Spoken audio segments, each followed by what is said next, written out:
কান্দির শ্রীকৃষ্ণপুর গ্রামের শিশুকন্যা ঋতু সরকারের নাম উঠল ইন্ডিয়া বুক অফ রেকর্ডসে।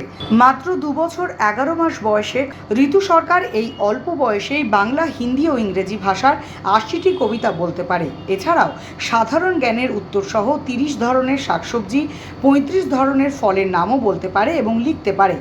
45টি ফুলের নাম, 36টি পশু, 30টি পাখি, 40 ধরনের গাড়ির নাম লিখতে এবং বলতে পারদর্শী সে। মঙ্গলবার ডাকযোগে ইন্ডিয়া বুক অফ রেকর্ডস থেকে তার বাড়িতে শংসাপত্র এসে পৌঁছয়। শিশুর বাবা রাজু সরকার কাশ্মীরে বিএসএফ জওয়ান হিসেবে কর্মরত।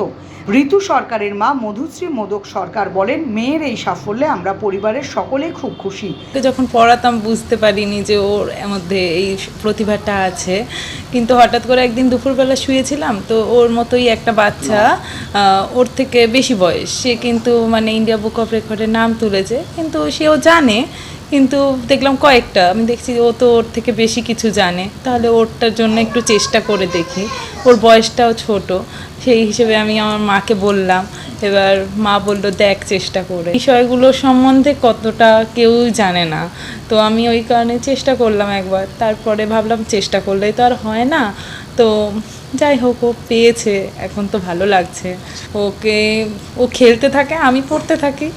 ও শুনে শুনে খুব মুখস্থ করে, যেটা আমি দেখতাম কি ও দেখতো না, বইয়ের কোন জায়গাটা আমি পড়াচ্ছি ও দেখতো না, কিন্তু আমি যদি বলতাম, বাবু পুকু এটা বলো তো, এটা কি, তারপরে হুট করে দেখে বলে দিত যে এটাই। তো সেখান থেকে আমি ভাবলাম ও আর বাড়িতে যে আসতো, সেই ওর পড়ানোটা দেখলে বলতো ওর কিছুটা হলেও বুদ্ধি আছে, তো চেষ্টা করো আরও যাতে ভালো হয়।